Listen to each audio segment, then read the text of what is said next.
what's really important to understand when discussing all forms of abuse is the big distinction between being somebody who was victimized and being and remaining a victim.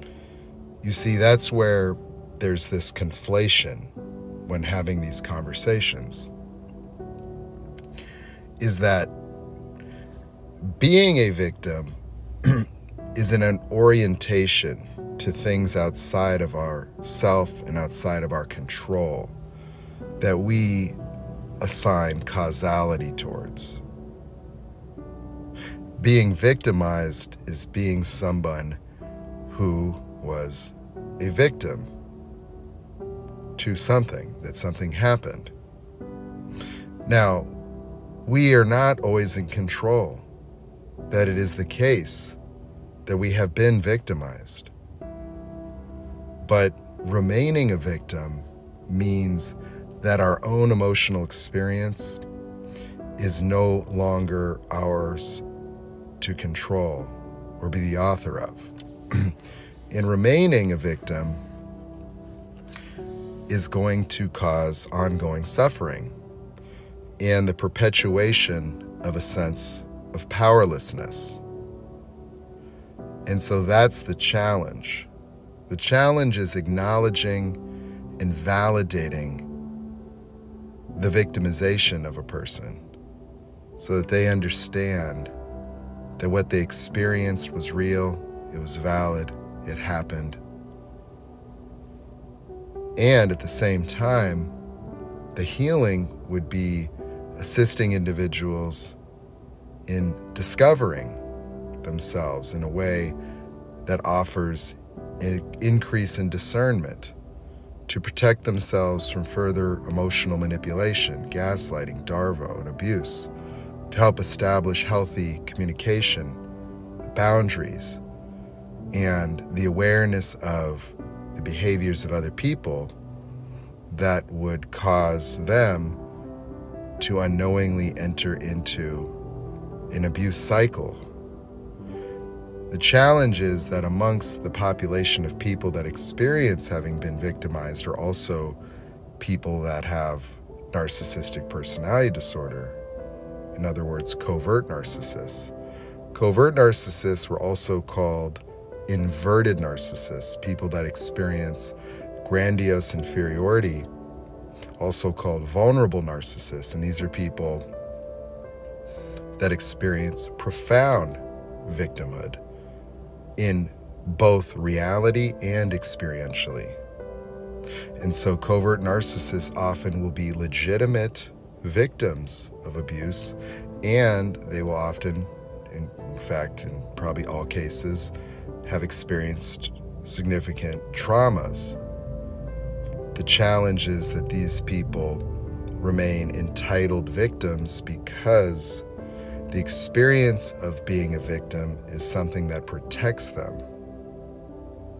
It protects them from encountering their sense of inferiority and shame. Now, the shame that narcissists feel is not the reason for the disorder, but it's a result of the dysregulated emotional experiences that they have, that they live a life trying to protect themselves emotionally. Because you see, most of us can understand what it's like to be triggered. Being triggered is like pattern recognition, where something outside of yourself causes a rapid change in your emotional states and causes guilt or causes other experiences that we try to mitigate. Well, the difference for people with NPD is they have emotional impermanence, likely resultant from early childhood trauma that caused them to stay in this state where the emotionality of young children are very short duration emotions that are reflected from other people like caregivers. That the emotionality of children is really just about the survival of the child, prioritizing their own needs because their state of helplessness does not warrant maternal or paternal or communal emotional experiences or empathy even. And so if a child was to be abused or screamed at or triggered at a very early age, they don't have the cognitive capacity to process this experience and associate it with their own behaviors or any circumstantial understandings. And this can create an overarching experience of fear of other people. And this already existed defensive posturing challenges the normal psychological development of the personality structure as a more advanced pattern recognition mechanism. And so children that experience life this way will often have to start to emulate behaviors due to a lack of emotional maturation that would occur in other children. And their emotions remain reflective or reactive to the emotions of others like children and much shorter durations.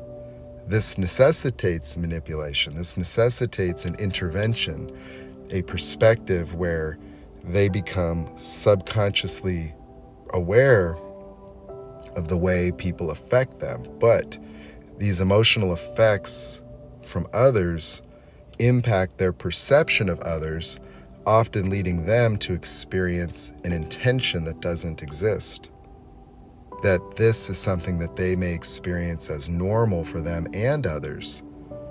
And the projection that you see from narcissists is because of the lack of the rest of the emotional development. They don't have the same level of empathy. And so when their mind is creating an architecture around the experiences of others for their ability to relate to people outside of themselves, they only use their own emotional experience in the genesis of the experience of other people. And so projection is not always an abuse effort, but it's an effort for people to understand their world. That narcissists suffer a lot. That they suffer a lot because they have triggers that are not pattern recognized like others, but literally just based on the emotions of other people. That's why they're very averse to negative emotions of others, sensitive to it. That's why they want everything to be positive. That's why, in the initial phases of a relationship, they can be very good behaved, they can be very kind, they could be loving, and you're in the honeymoon phase, but any changes or deviations in your emotional states will affect them profoundly, and they will feel as if you did that on purpose, potentially.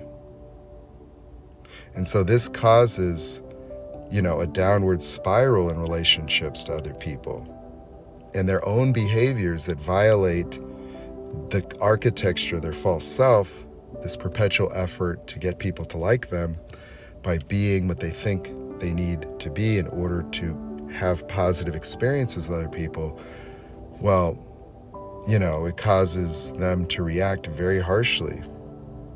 And this will cause a further dysregulation of their partners, business partners, or romantic interests. And this downward spiral have a very profound influence on the emotionality of the other person. So these behaviors they're conscious of, and the things that they do to hurt people causes an accumulation of shame, inferiority, and guilt. But in this effort to preserve positive emotional affect, they can't allow themselves to experience the accountability required.